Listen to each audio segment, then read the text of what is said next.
welcome to another episode of Colts Podcast, brought to you by FanNationOnSI.com. My name is Brandon Moses, and I'm joined here by your co-host, my best friend, Andrew Moore. It's a new week. A new week. Of fresh air. We've got another Jinx game ahead of us. Just another game it's impossible for us to win. 2 in a row. Looking forward to that. How are you doing, buddy? I'm doing pretty well. It's moving on from the tie against the Houston Texans and all eyes forward on the Jacksonville Jaguars. And it's been since 2014. Last week we talked about it's been since 2013 since the Colts won a season opener, and that still didn't come to fruition technically. Now it's been since 2014 when Andrew Luck was in his 3rd year that the Colts have beat the Jacksonville Jaguars in Jacksonville. I was doing some research on that game. Andrew Luck, hell of a game. 370 yards, 4 tuds. And I think the Colts won like 44-17. My, how far we've come since then. But I'm excited to talk about the game. How are you doing, man? I'm doing fine. I'm exhausted. We got stuck out late last night. I had to go. We went to my sister-in-law's, plural, soccer game. Concordia, by the way. Meant to send you a picture. Totally forgot. There we go. And then we went out to Harlan to set my grandpa's Fire Stick up so that he can watch Thursday Night Football. That took longer than planned. So, then got up at the normal 5:30 a.m. and Matt's going to say, boo-hoo. I don't give a shit, Matt. I don't operate like you, but I'm good. You're grinding to get the last few workouts in before your wedding at the gym. That is correct. Although I did not go today. I did get up still and took care of the dogs and worked on some stuff, but I did not go to the gym. All right. Enough about me. Let's talk some football. But first, go check out a Colts podcast on Twitter, Instagram, and Facebook at a Colts podcast. If you're listening to the podcast on the old Apple Podcast, Spotify, Google Podcast, there's one guy that does that. I think like one guy. Appreciate you. Go subscribe to the YouTube. Why not? All right, Andrew, Colts versus Jags, Sunday at 1, probably on CBS. Colts are minus 195, Jags plus 165. After some of the stuff you and I talked about today, those odds may even out a little bit. If you're betting Colts, you may want to hang on to your money until these odds probably narrow, probably get a little closer here going into week 2. It's a tight matchup, and as it should be. I mean, we've talked about it, how the Colts haven't won in Jacksonville in forever, it seems like. And it's until the Colts can actually beat the Jags in Jacksonville, there's going to be questions around whether this team can go in and really take it to Jacksonville. So I know the Colts have said that they put last year behind them, but it's human nature for them to want to go out and get revenge on Jacksonville. Trevor Lawrence even talked about it today. He said that the way things ended last year, the Jags are expecting the Colts to come in there fired up and ready to go. So it's going to be last week too. So good news, Trevor Lawrence. They may not be. I think it's going to be a fun matchup. I definitely think it's going to be a close game. The spread thinks it's going to be a close game as well. That's just because, again, it doesn't matter how good these two teams are or how poor these two teams are. It's a divisional matchup, so they know each other well, especially now with Doug Peterson, the head coach of the Jacksonville Jaguars, and Frank Reich going up against each other for the first time, or the second time, I should say, since Frank Reich left Philadelphia. It's going to be a good matchup. It's going to be, I think, a very physical game. It's going to be a dogfight, and I think whoever we're going to get into the kind of the keys to the game, but the Colts have to execute. I think that's number one, and they can't have a repeat of what happened last week in Houston, where it's just mistake after mistake after mistake. They're going to have to bring it this week. So you just made me think of something that I totally forgot to bring up on the last episode when we were talking about the games. Opening night last Thursday, 1 week ago, Dwayne "The Rock" Johnson introducing the Rams again like he did in the Super Bowl. Did you hear him say, "Let's ram Pete"? I did not hear that. No. Screaming in my bedroom watching that game. Screaming. He can say anything, the dumbest shit could come out of his mouth, and everyone would think it sounds awesome. And The it Rock, is, because The it's Rock can cut one hell of a promo. Yeah, I mean, there's just incredible. nobody like him. Anyway, so before we dig into the specifics, Andrew, the spread you mentioned is 3.5, over under 45.5, same as last week, actually, 45.5. I'm leaning a little more towards the over this week. Okay. I'm expecting some points on the board, depending on some news about the Colts offense this week. But let's talk about what to expect from Matt Ryan. Really good game last week overall, minus some bonehead mistakes, fumbling the snap, an interception that, based on the way he broke it down, sounded like a great play by the defender, kind of a gotcha moment. You know what I mean? So an unfortunate interception looked bad, but other than that, 350 yards, touchdown, and really was the driving force behind the comeback. Stats Matt there. He didn't even hear me pissing and moaning about having to get up too early. Stats Matt was late. But anyway, I expect Matt Ryan to have another good football game. I expect us to have to spread it out between the pass and the run pretty well. What do you expect from Matt Ryan this week? Well, I can tell you this much: we're not going to see 4 fumbles out of Matt Ryan this week. I think that should be cleaned up. But it's going to be interesting to see Stats Matt doing the Lord's work, mowing his grandmother's house. Can we get a round of applause for Stats Matt and his grandma? Last time I started talking about somebody's mom on this show, it didn't go so well. I better be careful with Stats Matt's grandma. Tell her we said sup. But I think Matt Ryan is going to have. I think we're going to see a good game out of Matt Ryan. A nice fact that I think Colts fans will love: Matt Ryan is 4-0 in his career against the Jacksonville Jaguars. He's had success. And I was reading an article by Zach Kiefer from The Athletic this week where he was speaking with Ryan Kelly. And Ryan Kelly said that when they were in the locker room, Matt Ryan brought up that fact, like, hey, I'm 4-0 against the Jaguars. He's going to come in with some confidence, I think. Don't say that. I mean, but it's not in a cocky manner, but I think he does have some confidence. The first game jitters are out of the way. I think they've gone through a full contest with each other. So if there were any nerves, any uncertainties, those are out of the way. And I think we saw in the fourth quarter what Matt Ryan can do. They locked in as an offense and really started showing what we thought the Colts were going to show for the entirety of that game against Houston. So do I think Matt Ryan's going to come out firing? Probably not. I think we're going to see a methodical offense using Jonathan Taylor, Nyheim Hines in the running game to kind of set up the pass. But I do think we're going to see a much more efficient Matt Ryan. And I think we're going to see the kind of the fourth quarter Matt Ryan that we saw last week in Houston. Yeah, I would expect to see a more consistent full game from Matt Ryan. Again, he didn't have a bad guy. You go back and you rewatch that game, because when you listen to Matt Ryan and Frank Reich talk about the game in the post-game press conferences, you're like, bullshit. I don't want to hear the excuses. But they're right. They did move the ball well the whole game. Mm-hmm. Just couldn't perform in the red zone, which, God, stop me if you've heard this before, right? But I think Matt Ryan's going to have a good football game. I think Matt Ryan's going to throw 2 touchdown passes. Yeah, I could see that. I just think it's going to be, it's not going to be like the what if, because I mean, when you have a new quarterback starting a new game, new season, you're going to have some, I wouldn't say doubts, but you're just going to have some uncertainty going in. We'll talk about it. Russ didn't have a great game. Right. So, but I do think we're going to see a calmer Matt Ryan. And really, Matt Ryan wasn't the problem last week. He was part of the problem, but everybody was part of the problem. We keep saying this. There was a lot of things around Matt Ryan that was a big issue as well. Nyheim Hines. You know what? No. Well, I'm skipping one. We're going to flip-flop these, Andrew. Michael Pittman Jr., does he get any more help at wide receiver? You'll see why I flip-flop these in a minute. I think you probably already see where I'm going with this.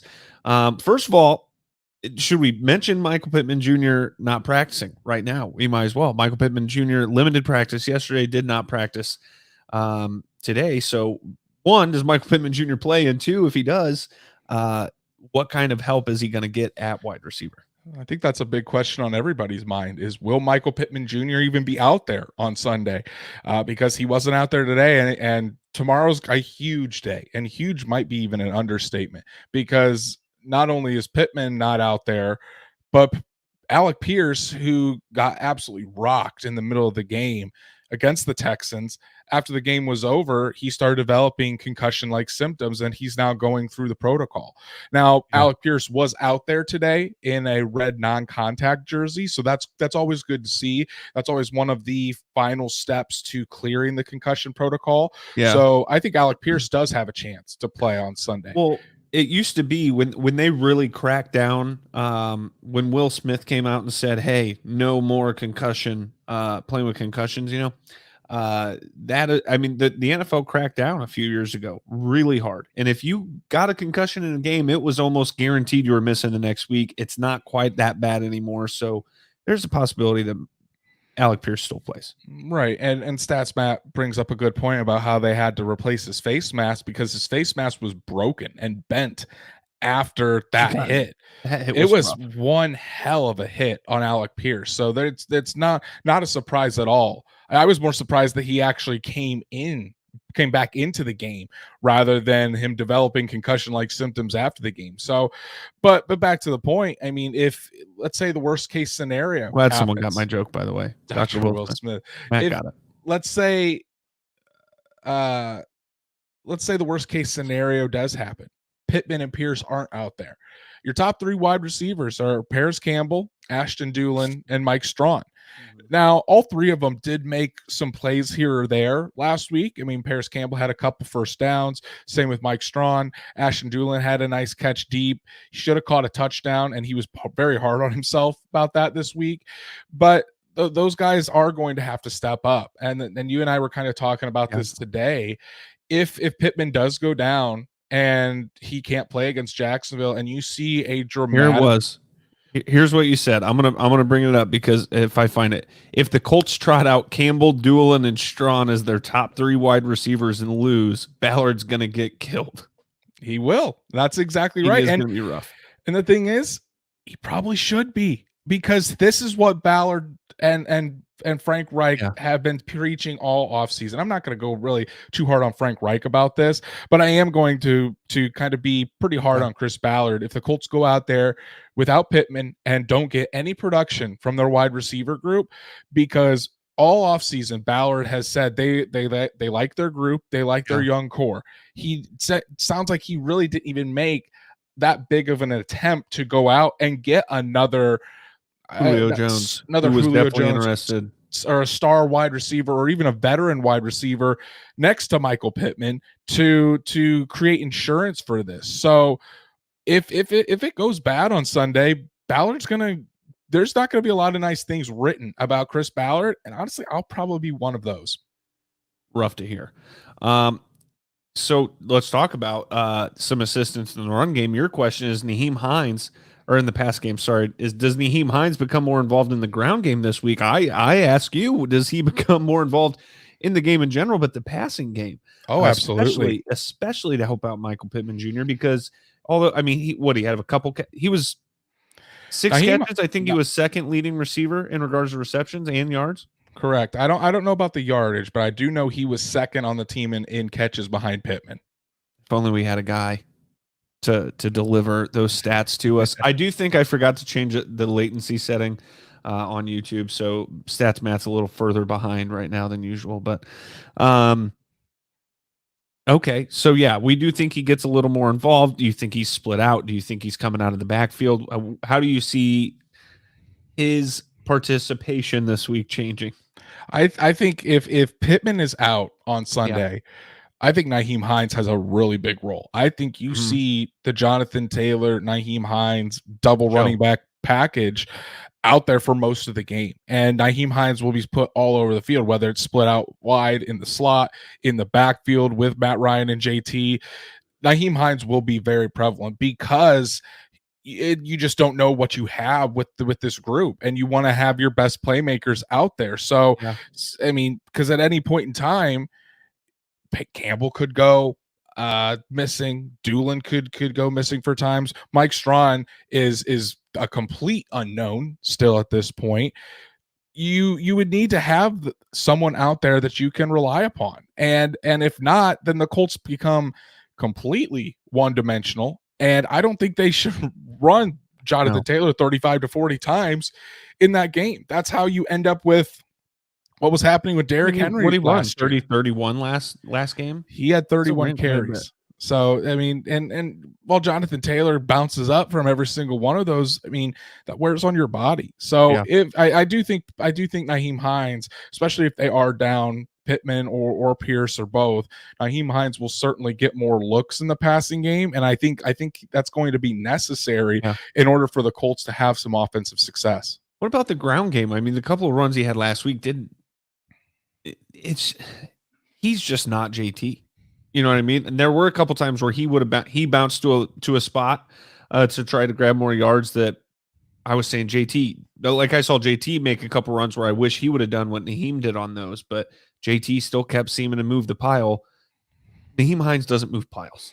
He doesn't, and he's just a different kind of runner. And again, we're so used to Jonathan Taylor. It seems like every time he touches the ball, it's a 5 to 6 yard gain on the ground at least. Yeah. And that's just not. I mean, Jonathan Taylor is the best running back in the league, and so when you look at it's kind of unfair to compare the two when you're looking at Nyheim Hines. But Nyheim Hines, it's easy to compare them too, though, because they're running. One of them runs, then the other one runs. Hey, that last one was a little better. I think we should stick with that. But when Nyheim Hines gives up in maybe the running game, he certainly makes up for it in the passing game, because Nyheim Hines is definitely the better receiving back out of those two, and I'm sure Matt Ryan will be looking his way more often, and Frank Reich will probably try to scheme up ways for Nyheim Hines to get open and get the ball in his hands in space if Pittman or Pierce aren't out there. Hey, by the way, Cordero Patterson had himself a game. Week 1, by the way. Thought that was fascinating. And he was not available in either of my fantasy leagues when I was like, you know what? Let's go grab him. Defense? Yeah, we can move on to the defense. All right, let's talk about this pass rush against Trevor Lawrence. Trevor Lawrence, I was talking to you today about Trevor Lawrence. Mm-hmm. Depending on what our defense looks like health-wise, Trevor Lawrence is, I don't think, ever going to be a great quarterback in the league. Nobody's going to look at him as a top quarterback, but I do think he's a starter the majority of his career. Andy Dalton. I see Trevor Lawrence being an Andy Dalton, which, by the way, everybody's calling Trevor. You included, by the way, saying Trevor Lawrence the next Andrew Luck. My ass, okay? I'm not losing faith in Trevor Lawrence. I like Trevor Lawrence a lot. But this defense, if it's missing key pieces in the first place, Trevor Lawrence is good enough, in my opinion, to light us up. But his feet, he can move. And it always feels like when we're up against mobile quarterbacks, it doesn't go well for us. But we do have a different technique. We've got a different defensive scheme. Maybe we can keep these guys inside, these guys that can move their feet. Well, I think it's really important to look at the two different games that the Colts and the Jags played last year. The first game, when the Colts absolutely dominated the Jags, and I wouldn't say dominated, but they won pretty handily, and Trevor Lawrence did not look good. The Colts sacked Trevor Lawrence 3 times and were consistently getting pressure on Trevor Lawrence. Then in the game in Jacksonville, when Lawrence went 23 of 32 for like 232 yards and 2 touchdowns, the Colts got to him 1 time. And I remember very vividly where it seemed like pretty much the entire day or most of the day, Trevor Lawrence sat back there in the pocket, had all day to throw, and just picked the Colts defense apart. This is year 2, right? This is Trevor Lawrence's second year, correct? Okay. So that's just going to be the key. And it was the same thing that happened last week for Davis Mills. We talked about it. If this pass rush gets after a young quarterback, they're going to succeed. The Colts for 3 quarters last week didn't get after Davis Mills. Mills had a lot of time in the pocket. Then you see in the 4th quarter and overtime when Kwity Paye started making plays, EJ Speed had that sack fumble, Grover Stewart was getting back there. When the Colts pass rush was starting to pressure Davis Mills, the Texans offense came to a screeching halt. They didn't do anything in the fourth quarter and overtime because of the Colts pass rush. So when you talk about this pass rush and how crucial it is for the outcome of this game, I think it's got to be up there as one of the top 1 or 2 reasons that the Colts, if they do win this game, it's going to be because of this pass rush. And I mean, Trevor Lawrence last week, 24 for 42, not a great percentage, 275 yards, 1 touch, 1 interception. Mm-hmm. Washington's I would assume still a pretty stout defense. Yeah, they definitely got some guys on the interior. And shoot, I didn't even talk about the biggest name and one we should be watching, the guy that's going back to Jacksonville for the very first time in Unique Ngakoue. True. So he's got, I mean, all the players are going to say that it's just another game. Ngakoue's played the Jags 1 time since he left there, and it was in 2020 when he was a member of the Baltimore Ravens, and Jacksonville played in Baltimore that day. This is the first time that he is playing back in Jacksonville since he was traded from them in 2019. There's going to be a little bit extra motivation to Unique Ngakoue to go out there on his old field in front of his old fans and in front of Shad Khan to say, look what you gave up, and I'm here to terrorize this team. That's true. So I think Ngakoue is going to have a fire lit underneath him, and I would not be surprised if we see a sack or 2 out of Ngakoue on Sunday. And then, I mean, the defensive line is going to play a big role in stopping James Robinson as well, but we don't really have that on the list, so we'll keep it moving. Let's talk about coverage. Was not great last week, and this week we've got a Christian Kirk, we've got a Marvin Jones Jr., we've got an Evan Ingram to deal with. Travis Etienne's a receiving back.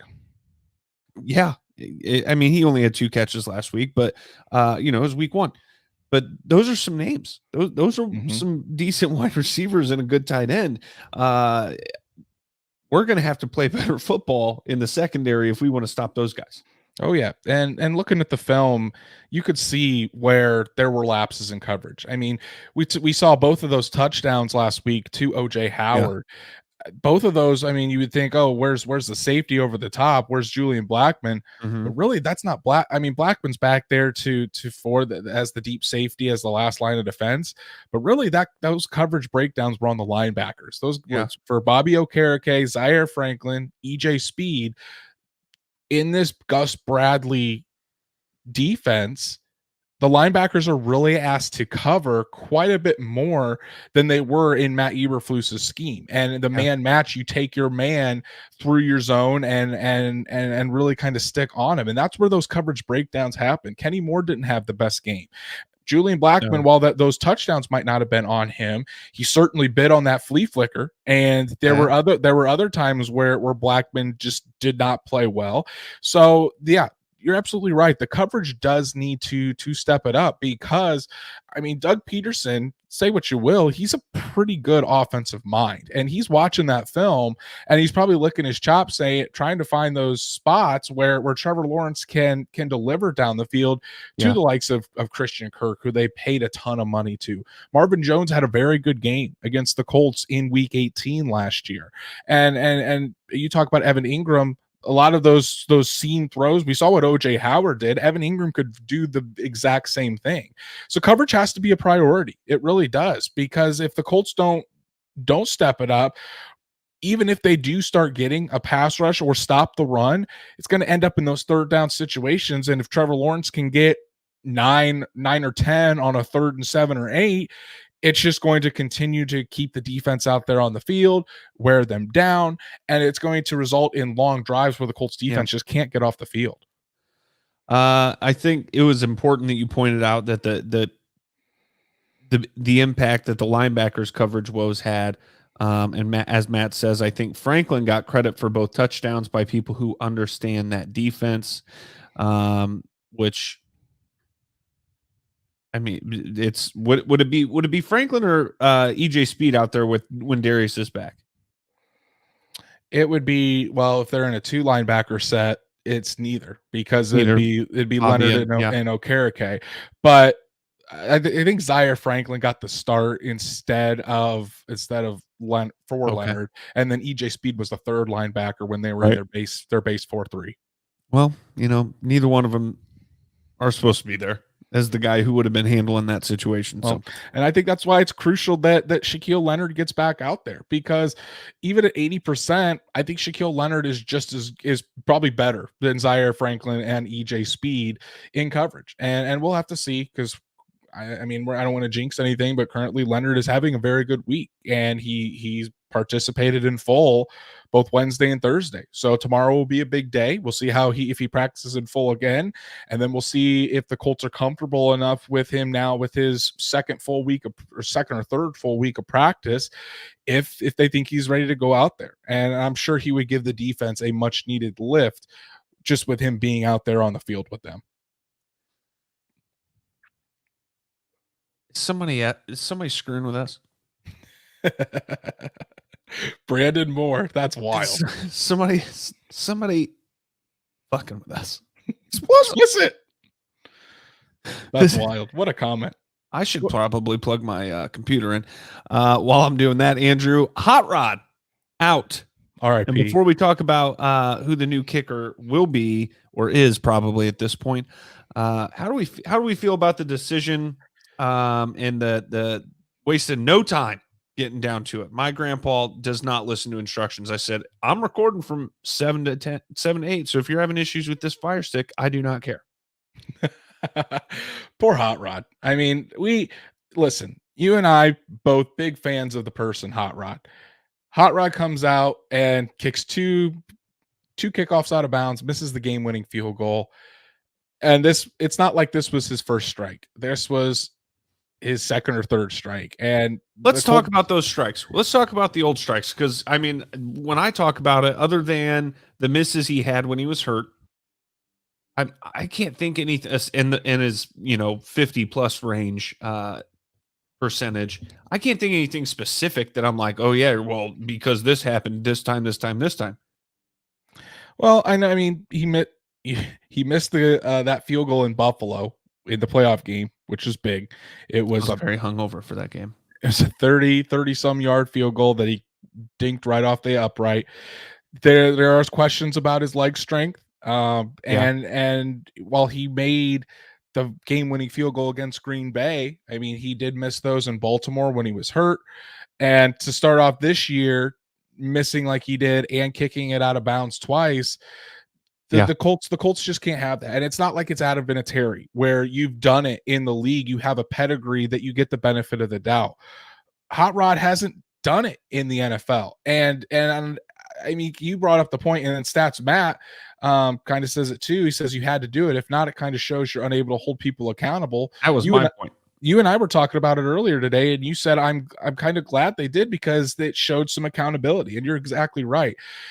The Colts, because they usually just go, well, we believe in our guy. He's our guy. And not just him, but the receivers. You know what I mean? Over and over and over. Frank Reich. Are you kidding me? Frank Reich's our guy. He's our coach. You know what I mean? And when's the buck stop? When do we hold someone accountable? Because you can't just, the definition of what is it? Definition of crazy insanity. Insanity is keep doing the same thing, expecting a different result, right? In the end, they, as Frank Reich said, they thought that they had to make the move in the best interest of the team. And we're not going to bash Blankenship, because he is a very good person and he's a great guy. Shook my hand. It's your close personal friend. Yeah. But it's the NFL. And if you're not producing, especially at a position like kicker, then you got to move on. So the Colts did bring in 2 kickers this week and sign them to the practice squad. Chase McLaughlin, who the Colts are very familiar with, he was with the Colts in 2019, and he was the one that came in and played out the rest of the year after Adam Vinatieri went on IR. He was with the Cleveland Browns last year as their starting field goal kicker, and Chase McLaughlin can kick off as well. So that was a big thing that the Colts wanted, is someone that is able to handle the kickoff duties, because Matt Hack, the punter, is not an option. And obviously Rigoberto Sanchez is on IR for the year with the torn Achilles.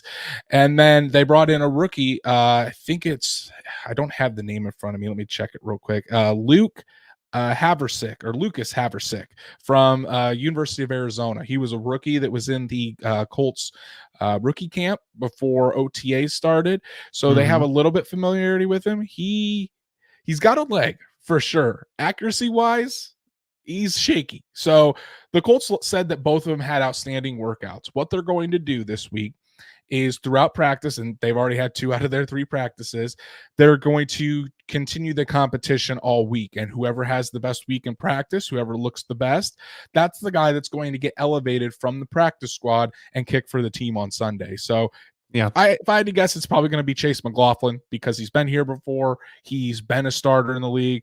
Haversick is a rookie, and with those accuracy issues, it's tough to see. Or do you really want to put your eggs into a rookie after what Blankenship did? You probably want somebody who's been there, done that. So my guess is it will be McLaughlin, but we'll get the official word this weekend when they call whichever kicker up from the practice squad.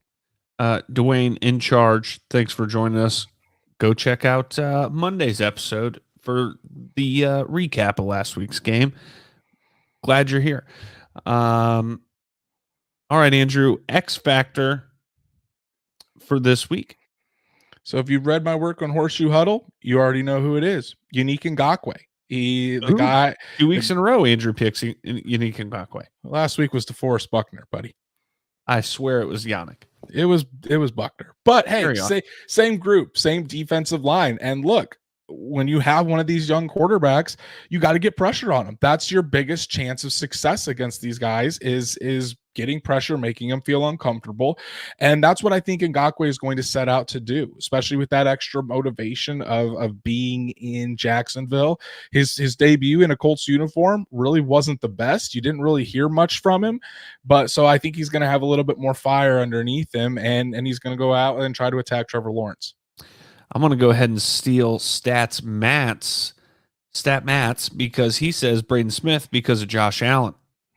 Not a bad pick. I think the offensive line, I like to pick groups, so I'll go with the offensive line. Braden Smith specifically.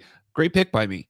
I mean, I'm going with well, hey, I mean, Braden Smith did not have a very good game last week. No, he didn't. And that's why it's a good pick. Jerry Hughes took him to school, and with Josh Allen going up against him again, well, the last meeting in week 18, I know different quarterback, the offensive line had some different characters on it, but the Colts gave up 6 sacks last in week 18 when they played Jacksonville. So the offensive line knows they're going to have to step up. I mean, pretty much Quentin Nelson was on point. Ryan Kelly graded out well per PFF, and I thought he did very well in pass protection. Braden Smith needs to step it up. I think Matt Pryor could probably take it up a little bit of a notch. So we'll have to see. All right. What about Frank Reich? Frank Reich just needs to not call wildcat plays at the 2-yard line anymore, and I think we'll be okay. All right, Andrew. I'm going to go with Colts by 1,000,000 for the prediction. Never heard that one. Colts by 1,000,000. In Jacksonville, we break the streak, like I said last week. I would really enjoy to get this streak off our back. That'd be real nice. Man, this one's tough, especially, I mean, the history, multiple big-time Colts dealing with injuries Pittman, Buckner, Moore, Leonard that we're about to talk about. If half of those guys are healthy, I think the Colts get the W. I'm going to take the under again. I'm going to say 23-17. Hello, Tyler. Thanks for joining us. I'm going to say 23-17. Colts get the W. I definitely think they clean up a lot of the mistakes. Do I think the offense will be as explosive? Do I think like JT or Pittman have the same big game? Probably not. But I do expect Paris Campbell to step up. I expect Ashton Doolin to have a bigger game. And I really think, I mean, we could look back on this and say, hey, this is where Paris Campbell really arrived in this offense. So I think Paris Campbell is going to have a bigger effect on this game than people might realize right now. But yeah, I'll say Colts win 23-17. Oh, it's going to be tough. 31-17. 31-17. Okay. I think we probably don't handle business that well, but taking the over. I'm going back with the under. That 27 is 4 touchdowns with a missed extra point. Stats, Matt. I can't stand you. That's amazing. All right. Other Colts news, Andrew. Let's chat about it. Injuries, our favorite thing. Why don't you go ahead and read through this lovely injury report? I'm being distracted right now seeing this gigantic spider crawl all over my fiance's backpack that's right in front of me, but we'll carry on. So again, since we're doing the episode on Thursday, we got a little bit more clarity on what's going on with the injury report. So DeForest Buckner has not practiced this week with a hip injury. This looks like if you made a list of, hey, who do you think is going to have a big impact on the game this weekend? Right. DeForest Buckner has not practiced with a hip injury. Alec Pierce in the concussion protocol, like we mentioned, didn't practice Wednesday, but was a limited participant today in a red non-contact jersey. So he is trending in the right direction. Kenny Moore II with another hip injury. He was limited on Wednesday, downgraded to out today. Same with Michael Pittman Jr., limited yesterday, downgraded to out today, or did not participate with a quad injury. And then Shaquille Leonard, who looks like he's really trending in the right direction. He was a full participant in practice both Wednesday and Thursday. Says he feels the best he has. So, I mean, if it keeps going like this, Shaq Leonard might make his debut on Sunday, and I think all of Colts Nation would love to see it. Yeah, that'd be very good news. That being said, Andrew, while the line is still pretty wide, if you're betting on Jacksonville, get it in now. I mean, get that money in now if you are going to bet Jacksonville, because those odds are not going to be more in your favor come Sunday. Colts waive. Why is this in here? Colts waive kicker Rodrigo Blankenship. Thank you, Andrew. Colts sign corner Tony Brown to the active roster from the practice squad. Good old Tony Brown. Tony Brown can play some nickel. So if Moore goes down, Brown might be able to help fill in there with Isaiah Rodgers Sr. Colts sign kicker Chase McLaughlin and kicker Lucas Haversick. Cornerback Darrell Baker Jr. and safety Henry Black to the practice squad. This episode brought to you by McDonald's Sprite. That shit be hitting different. Hey, that Tropic Berry Sprite was on another level. I could run through that. Oh, man. You take one sip of that, you're running through. Go get one of these Mountain Dew Voodoos. Terry brought some of that over. Not bad. Not bad. Colts release guard Arlington Hambright. Safety Will Redmond. Didn't we just sign that guy? And cornerback Chris Wilcox from the practice squad. My favorite is when we pick someone up and drop them the very next day. That's the best. The roster moves. It's crazy how these moves are made. But it's just Will Redmond, I think, has been on the team for a while, going back to last year. But some of these guys get added and dropped from the practice squad about 8 times. Does this happen on every team? In the middle of a season? I don't know. Listen. Is it like this much? I can't follow the practice squad moves for every team. I'm just saying, like, does it happen this much on other teams? Like, it feels. I'm not sure. I'll never know, unless Matt tells me, I guess. And this not just in, but damn, what a surprise! Jonathan Taylor named the FedEx ground player for Week 1. Week 1 performance against the Texans: 31 carries, 161 yards, and a touchdown. The epitome of picking up where you left off last season. Jonathan Taylor, every other week last year, won FedEx Ground Player of the Week, already winning it this year. And I think it's probably going to be the first of many that he wins this year once again. Yeah, absolutely. Over under on FedEx Ground Player of the Weeks for Jonathan Taylor. Is that at 5.5? I was going to say 6, so I'm going to take the over on that. Okay, there we go.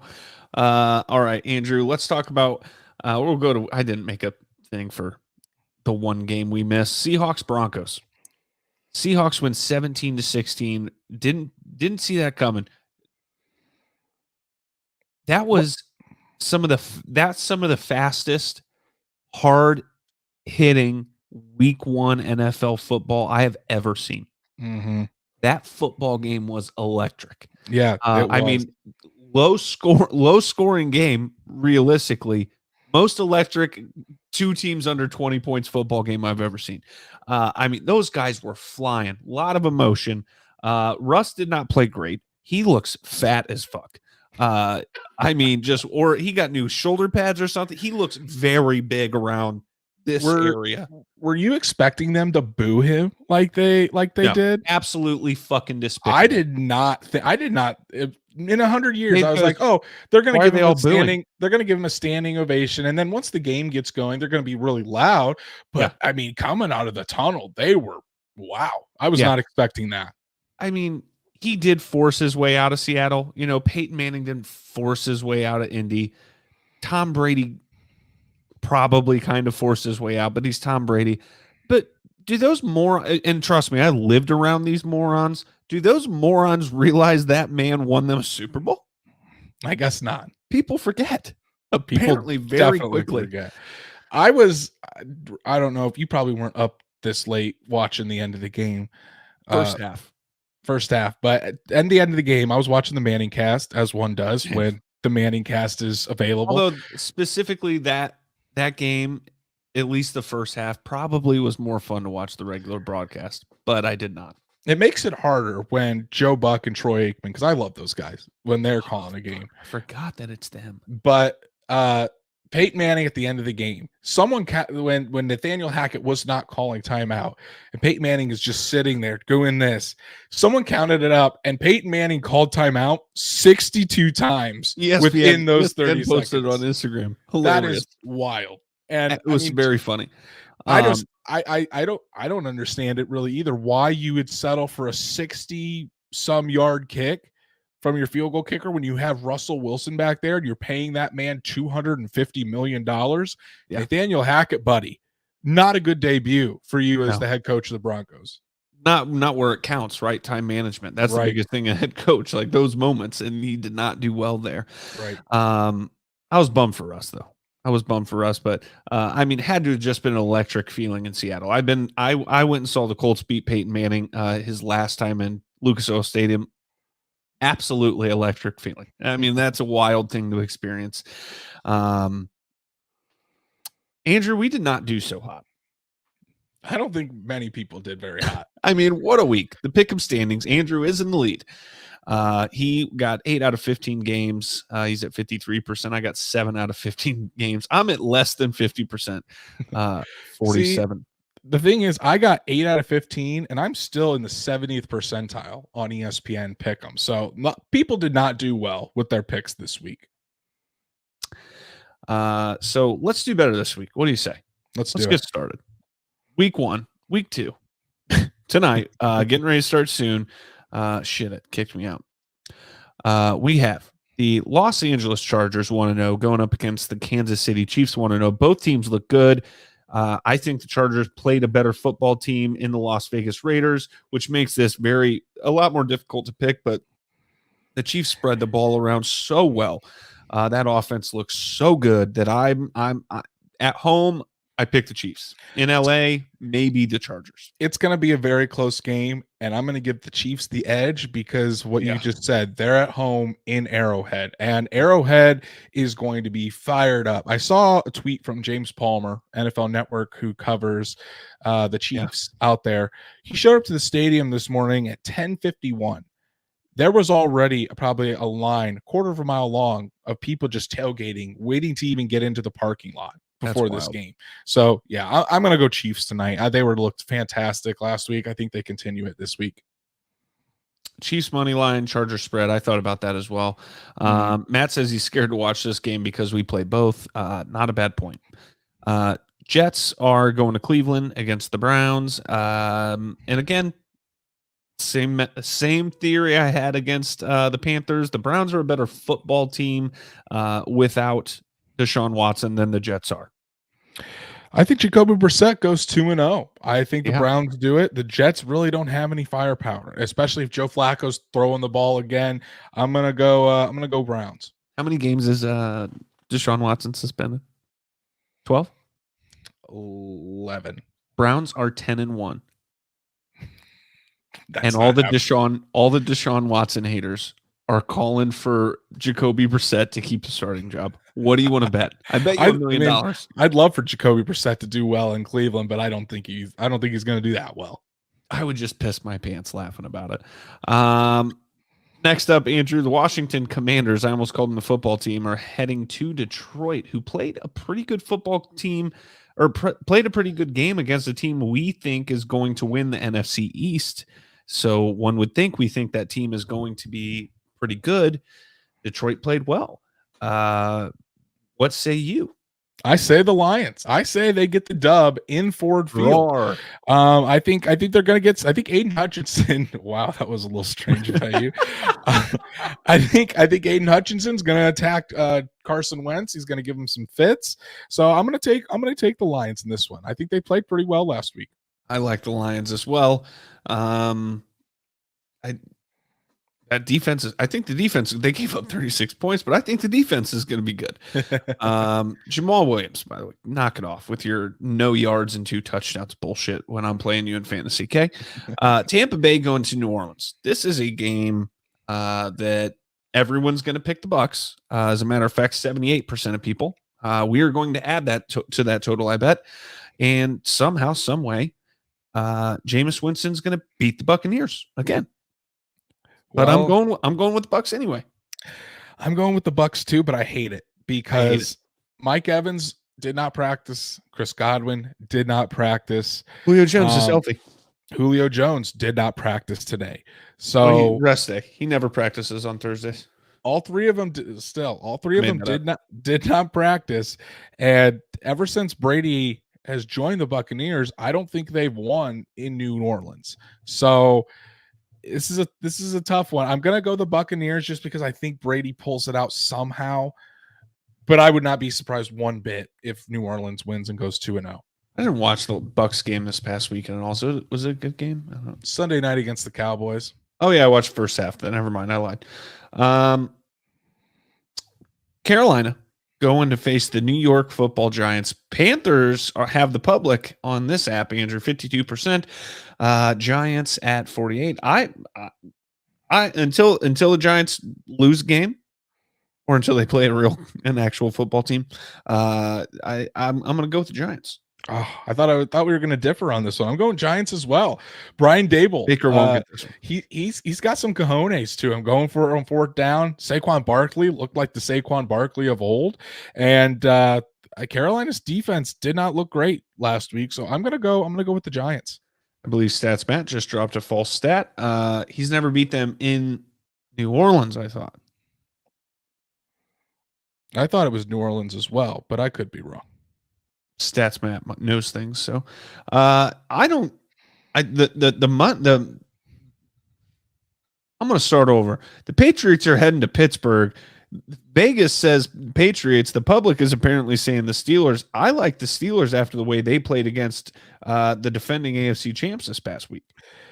I saw somebody on Twitter say that the Steelers, his big prediction was the Steelers would not allow the Patriots to have an offensive touchdown this week, and that might happen. I'm on the Steelers. I like that. I think yes, it's Mitch Trubisky at quarterback against Bill Belichick and the Patriots, but there's just something about Mike Tomlin. He can get it done. So I'm gonna go with the Steelers at home. Yeah, I'm going Steelers at home. We both picked the Colts, so we can move on from there. Man, I ended up picking the Ravens in my bad beats with Brandon, but the Dolphins looked good last week. This is tough. You go ahead. I'm going Ravens. Yeah. I think Lamar Jackson looked really, really, really good. Yes, Miami looked decent on offense, but I think the Ravens are a different animal than the Patriots were. Plus, Miami's on the road. Lamar's still fired up and still out there to prove that he deserves a massive contract extension. So I'm going to go Ravens. All right, and I also am going Ravens. Are we going to differ on a pick this week? We'll find out. Our quarterback's former team is heading to the great city of Los Angeles to play the Rams. There's no way the Falcons win this game. I think the Rams are really going to try to bounce back against the Falcons. They did not look good in week 1. I think they're a little embarrassed about how they played against the Buffalo Bills. So I think the Rams win. I think Matt Stafford's going to be a key to this game. I would say so. I'm going to say Rams win by 2 touchdowns. Okay. Wow. I picked the 49ers in my picks. The way Geno Smith played and how poorly San Francisco played, I'm starting to lean back to the Seahawks, but I'm going to play it safe, and I'm going to go with the team that Andrew predicts is way better than they are. Listen, I put all my eggs in the 49ers basket. I am not bailing out just after one game. 49ers at home over the Seahawks. Seahawks a little letdown after going and beating Russell Wilson. I think the 49ers and Trey Lance specifically bounce back. Jamal Adams, we'll talk about him in a little bit, not playing. 49ers at home. Yeah, the Jamal Adams thing is big. Bengals at Cowboys. Yeah, I'm going to go with the Bengals. Cowboys have Cooper Rush starting at quarterback. I desperately wish that wasn't the case because I have CD Lamb on my fantasy team. But yeah, Bengals bounce back. Joe Burrow has a much better game than he did in week 1. I don't think this game is close. I definitely thought Stats Matt just said Kitty might play, but he said Kittle. Houston is heading to Denver, who had a not great opening, but I think Denver bounces back and beats the Houston Texans for us, and the Colts are going to have the outright lead in the AFC South. I think the Broncos win as well. Russell Wilson at home for the first time in a Broncos uniform. They're a little upset about how things ended in Seattle. I'm sure they are. I think they take care of business at home. Cardinals at Vegas.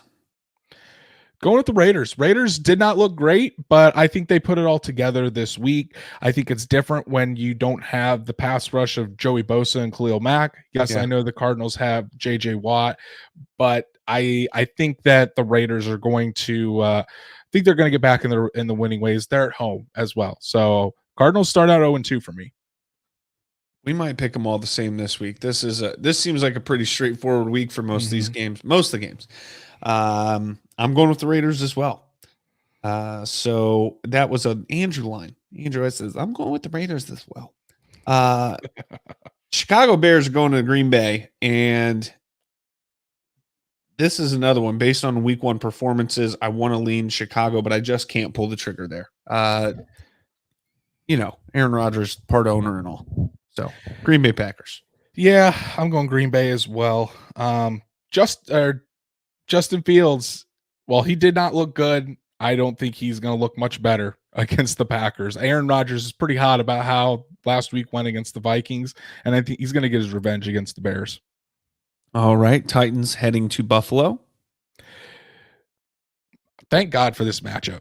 That's all I have to say. Buffalo by 2 touchdowns. Again, I don't think Tennessee's going to be able to put up much of a fight. They did last year. They did the year before, I remember. But Josh Allen's just on another planet right now. Just keep in mind, though, it's been a while since the Bills have played. They played Thursday night, and this game's not till Monday night, which is interesting to see how they go after such a long break. But, yeah, Bills. Nobody circles the wagons, Andrew. Like the Buffalo Bills. I want to see who you pick this next one. The Vikings at the Eagles.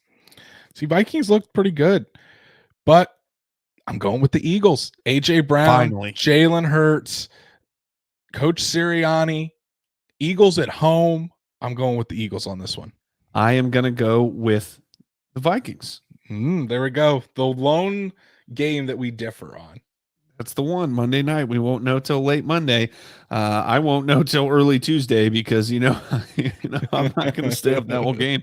I might stay up for the whole Bills game. That I might be able to make it through. All right. Well, let's submit these. How do I submit? Done. Wow. Look at that. All right, Andrew. News around the league.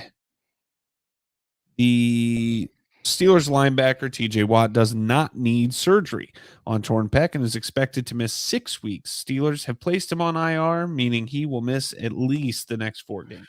Huge break for the Steelers because torn pec usually means out for the season. And again, unless you're a Watt. the watch just keep defining injury timelines with torn pecs. So TJ Watt, 6 weeks, doesn't have to do surgery. So that's a big win for the Steelers. Cowboys will not place Dak on IR as they feel he could come back from his fractured thumb in less than 4 weeks. Dak already had surgery on that thumb. So again, that's a big win for the Cowboys because Cooper Rush is the quarterback for the Dallas Cowboys right now. So I'm glad I didn't drop Dak to pick up Carson Wentz on a whim. You know, Dak Prescott. So I think they're hoping that 4 weeks is the most that Dak Prescott will miss with this injury. Yikes. Not a great break for the Seahawks. Safety Jamal Adams suffered a torn quad Monday versus the Broncos and is out for the season. I think it was on a sack of Russell Wilson as well, where he tore it. So, but Jamal Adams, when healthy, is typically one of the best safeties in the league and the quarterback pretty much of that Seahawks defense. My mind how many sacks that guy gets. He's a safety animal all over the field. So yeah, big a little bitch. But terrible break for the Seahawks. That's a huge blow to their defense. And the Eagles defensive end Derek Barnett has suffered a torn ACL. He'll be out for the season. I thought that was going to be a very nice combo. Derek Barnett on one side, Hassan Reddick on the other. One half of that goes down. All right, Andrew. Your favorite segment? It was not my favorite segment last week, but I'll tell you what. We're going after it this week. It's Bad Beats with Brandon.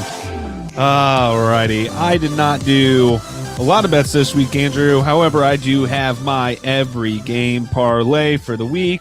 Starting out with the Chiefs minus 195, the Bucks minus 145, the Colts minus 190, the Baltimore Ravens minus 180, the Browns minus 275, the Pittsburgh Steelers at plus 110, and the New York Football Giants at minus 125, Lions minus 125, Niners minus 410, Rams minus 475, Broncos minus 500, Bengals minus 305, Las Vegas Raiders minus 230, Green Bay Packers minus 460, Bills minus 435, Vikings plus 110. So I got two upsets in there. That is plus 61,978. A good old $10 bet will win you $6,207. Let's clear the bet slip. The music's still playing, Andrew. Let's pick some favorite bets of the week.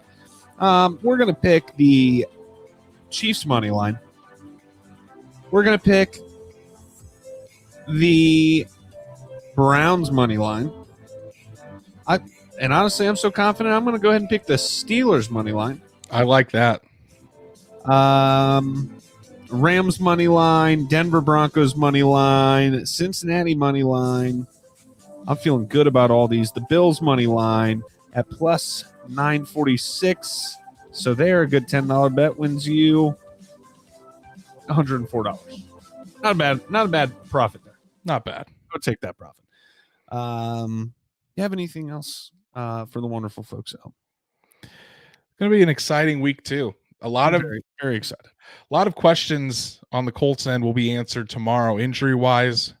Frank Reich will let us know after practice tomorrow. So around 3 or 4 o'clock, kind of tune into social media, or they could tune into 2 touchdown stats. Matt says bet on that. I don't know what the odds are. They could follow a Colts podcast to see who's in and who's out for So Sunday. you're telling me Colts. follow a Colts podcast at a Colts podcast on Twitter, Instagram, and Facebook? Do it. I think people should consider that. Do you think people should consider that? Why wouldn't you follow it? Well, Andrew, if you are listening to the show, then you should consider following at a Colts podcast on Twitter, on Instagram, and on Facebook, because that is the nice thing to do when you're listening to the show. All right. Time to break. See ya Sunday, probably. Yeah, come on over. Watch the Jags lose to the Colts. Oh, you know what? Family's coming to town. And Corey, you may need to come over watch football with all of us. So go who Colts. knows? Go Colts. Let this moment become a cherished memory. And then remember, a legacy is only worthwhile when there is a future to fuel. God bless you, and God bless football.